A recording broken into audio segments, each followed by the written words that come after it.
পরিস্থিতি অনেকটাই স্বাভাবিক ছিল, আমি এখানে এসে এটা জানতে পেরেছি।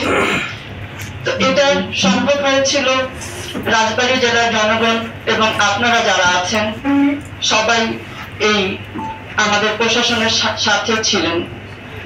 এটার কৃতিত্ব সম্পূর্ণ আপনাদের, রাজবাড়ীর জনগণের।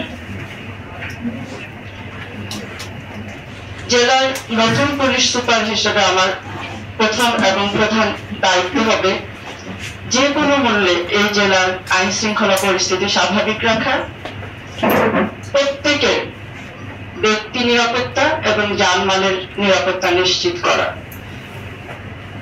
পুলিশের প্রতি জনসাধারণের আস্থা পুনরায় ফিরিয়ে নিয়ে আসা,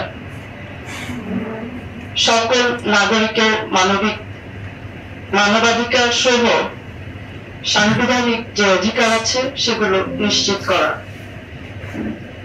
জনগণকে অযথা হয়রানি এবং মিথ্যা মামলা থেকে মুক্তি দেয়া। আপনারা জানেন যে অভ্যুত্থান পরবর্তী যে 3 দিন আমাদের পুলিশের সকল কার্যক্রম বন্ধ ছিল, চেইন অফ কমান্ড মোটামুটি ভেঙে পড়েছিল। ইনশাআল্লাহ নতুন সরকার দায়িত্ব গ্রহণের পর সরকারের আন্তরিক প্রচেষ্টায় পুলিশ আবার কর্মস্থলে ফিরে এসেছে, তারা তাদের দায়িত্ব স্বতঃস্ফূর্তভাবে পালন করছে। ছাত্র জনতার রক্তে ভেজা এই নতুন বাংলাদেশ আমরা যেটা পেয়েছি, সেই স্বাধীন বাংলাদেশের স্বাধীনতাকে সমুন্নত রাখার দায়িত্ব আমাদের প্রত্যেকের, আমাদের সকলের। ছাত্র জনতার বৃহত্তম অভ্যুত্থানের মাধ্যমে অর্জিত নতুন এই দেশকে বৈষম্যহীন, শোষণহীন, কল্যাণময় এবং মানবিক রাষ্ট্র হিসেবে গড়ে তোলার লক্ষ্যে আমরা সকলে কাজ করে যাব। আপনারা আমাদের পাশে থাকবেন।